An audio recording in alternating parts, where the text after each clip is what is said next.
Hey guys, today I want to talk a little bit about your routine as a hitter and your approach to hitting. You know, in another video we talked about just the approach to the strike zone, but now we're going to talk about a little bit of a bigger picture. And as you know, the mental part of the game is so hard, even with good mechanics. We have so many kids that we teach good mechanics to, and they don't execute in games, okay? So it starts before the game even starts for the guys that are really serious, and you have some visualization at home, and you have a little bit of thought of the game, and if you know who you're playing against, you have a little bit of an idea of your opponent, especially if you know the pitcher. But even for the little kids, you know, to have an idea that you want to have some fun today, you're going to go in there with an aggressive approach, and you're going to go through your routines, and you need to set up routines.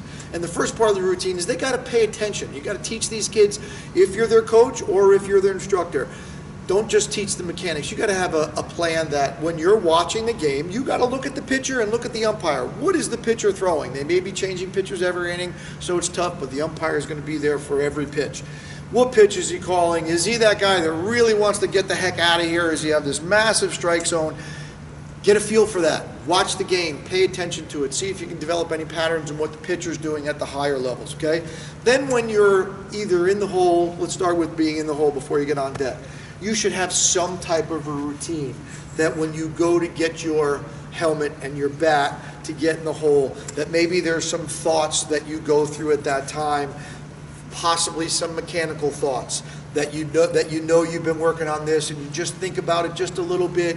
You get your mind straight, you know what you're doing, and then when you move on to being on deck, you clear your mind of anything mechanical. There's no more thoughts. You thought about them. They're up there in the brain. They're locked in. Now you get on deck, and you're just watching the pitcher, and you're timing the pitcher, and make it work for you. So many kids just stand there and they watch the game, or they're not timing the pitcher. They're just doing their practice swings in between pitches. Teach them how to time pitchers. Teach them at this time of the game, they are practicing their timing of when they have to start and get down to be able to hit this particular pitcher's fastball, okay? Then there's another routine that when you get into the batter's box, and they should do it the same time every time they hit. Whatever it is, you know, a lot of kids see the TV, they like to get in with their right foot and do the timeout to the umpire. Whatever it is they want to do, there should be some kind of routine that's consistent and comfortable and relaxed, that's done over and over and over.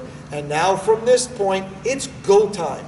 You thought about your mechanical stuff, you timed the pitcher up a little bit, you know you have your approach that we talked about before, that we're going after pitches that we can really drive earlier, not too small of a spot, and expanding the zone when we get behind, and then you're just nice and relaxed and go to work, find the ball, time the ball, hit the ball. But I think it's very important that we have to teach our players that process. It's a process that starts from before the game, to the bench, to the hole, on deck, into the batter's box, and go time.